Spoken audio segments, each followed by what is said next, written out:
Well, hi there. This is Bob Kramer. Welcome back to Kramer's Garage. So, let me show you what's in the garage today. This is a set of carburetors that goes to a 1975 Honda Goldwing, the GL 1000 model. I just completed a rebuild on this set of carburetors, and what I'm going to show you today is how to synchronize the carbs on the workbench so that when you put them on the bike, it'll require very little adjustment. Now, I always check them with vacuum gauges after they're on the bike, but I'm going to show you how to bench sync the carbs so that they'll be very close to correct when you install them. So first of all, if you do a lot of work on carburetors, you should have a set of pin gauges. This set didn't cost very much. I don't remember how much, but it goes from 11 thousandths, which is not much bigger than a hair, up to 60 thousandths over here. Now, the purpose of synchronizing your carburetors is to get all the throttle plates to open the same amount with any given throttle setting. So I'm going to move the camera in. I hope this comes out good. So as you can see, when I manipulate the bell crank, all four throttle plates are opening and closing. Now we want them to open and close the same amount. So the way to do that is to first turn in the idle adjustment screw until number 3 opens up. Alright, so number 3 is the only one that's not adjustable independently. It's only adjustable by turning the idle adjustment screw in. 25 thousandths is too big. I'm going to go down to 15.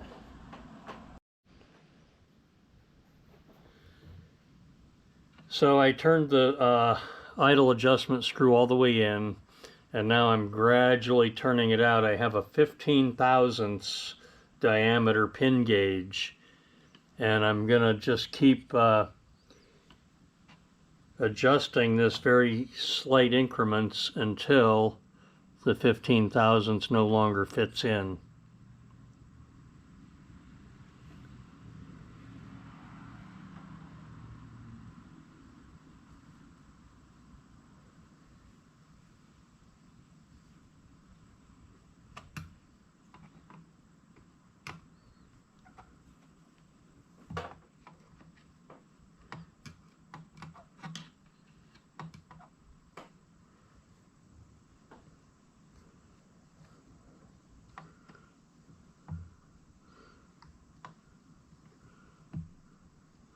This is at the very bottom of the venturi where the throttle plate is opened the widest. That's right there. That's close right there. That's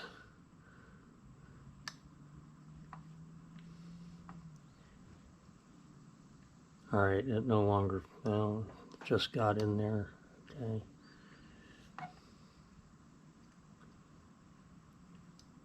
Alright, it's very hard to push it in now. I'm going to open it up just a hair until it slides in a little easier.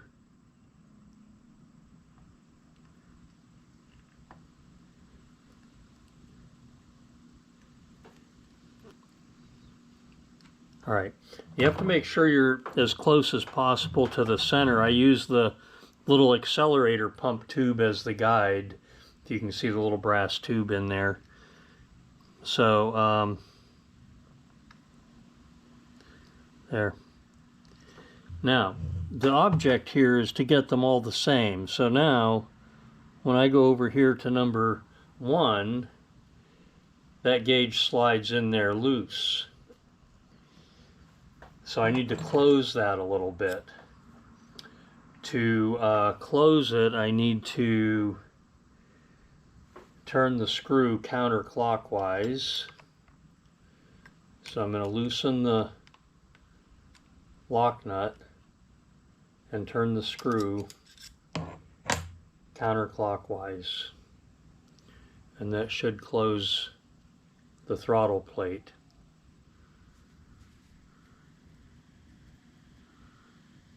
Yep. A little bit more.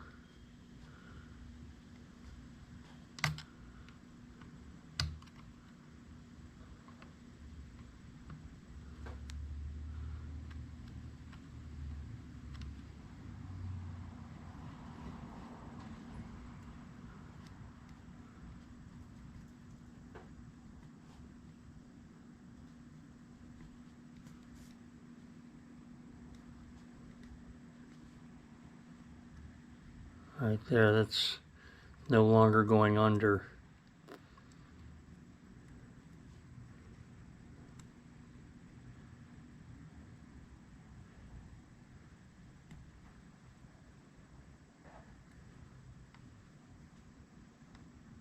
There, that's about it right there. So now that 15 thousandths wire just fits under there.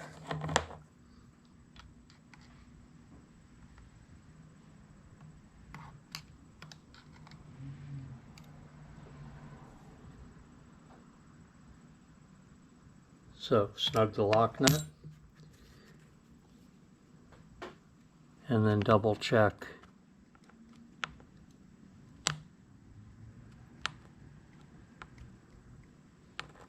All right, the lock nut moved it, so it will not go under now. So I need to move this clockwise a little bit to open that gap.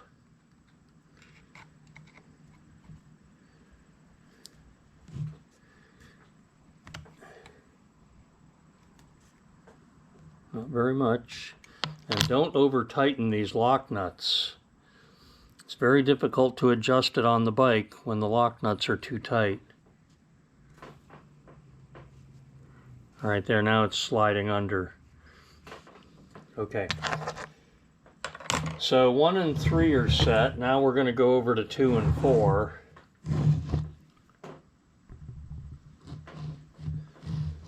So this is number 4.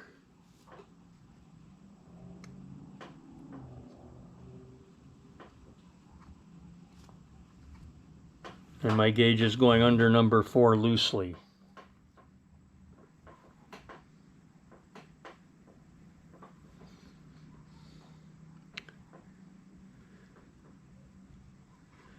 So for this one to move tighter, again, I believe I have to turn this counterclockwise.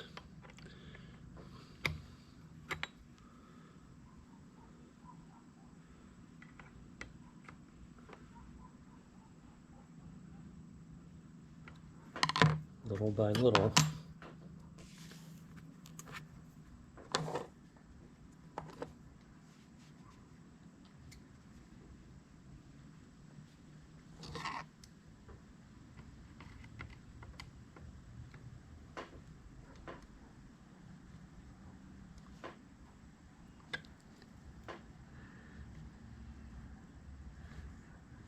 Okay, that's tight now. I'm going to make it a little bit loose because the lock nut is going to change things.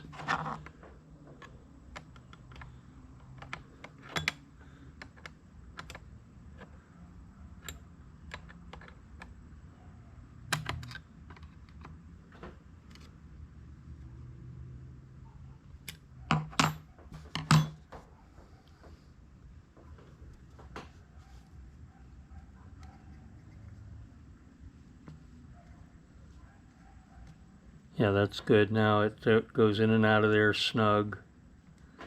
All right, now we're going to go to this one here, number 2.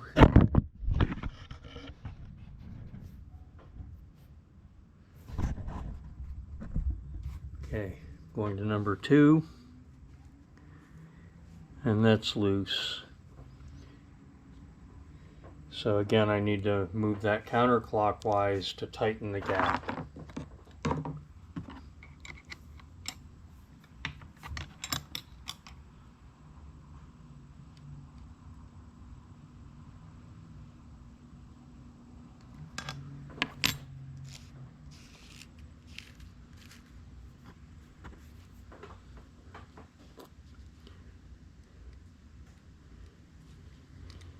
Alright, I just moved it a little bit and now the gauge won't go.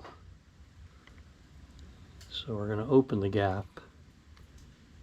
Now it goes. I'm going to open it a little more. Alright, now it goes. Snug. Snug the lock nut down.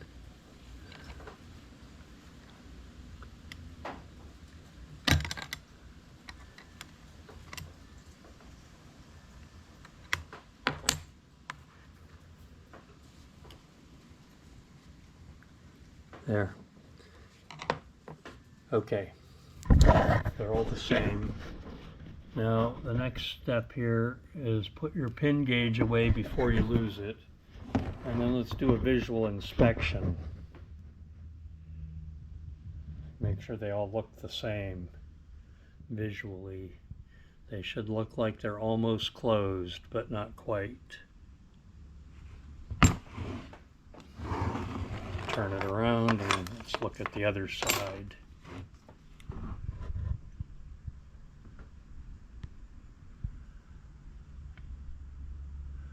You can leave me some comments and let me know what you think of this method. All right, now that I've got all the throttle plates in the same position, I'm gonna back out the adjustment screw until it's all the way out and a gap appears right here. So as you can see, now there's a gap right here. And then I'm going to tighten this in just until it closes the gap.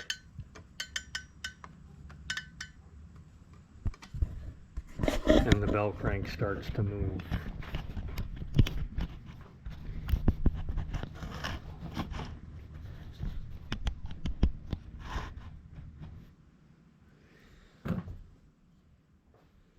So I'm going to put my thumb here so I can feel the movement.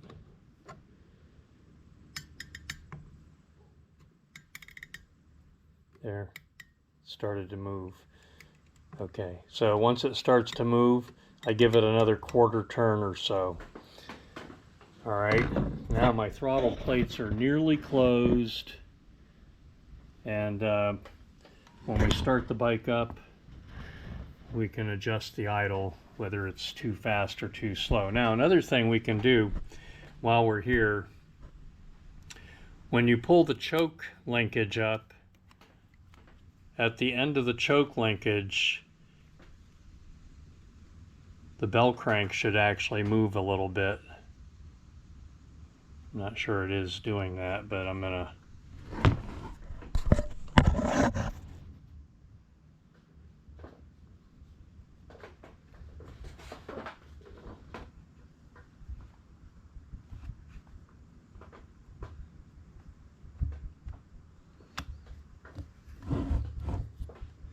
So I'm going to bend this tab right here just a little bit because that has to slightly move the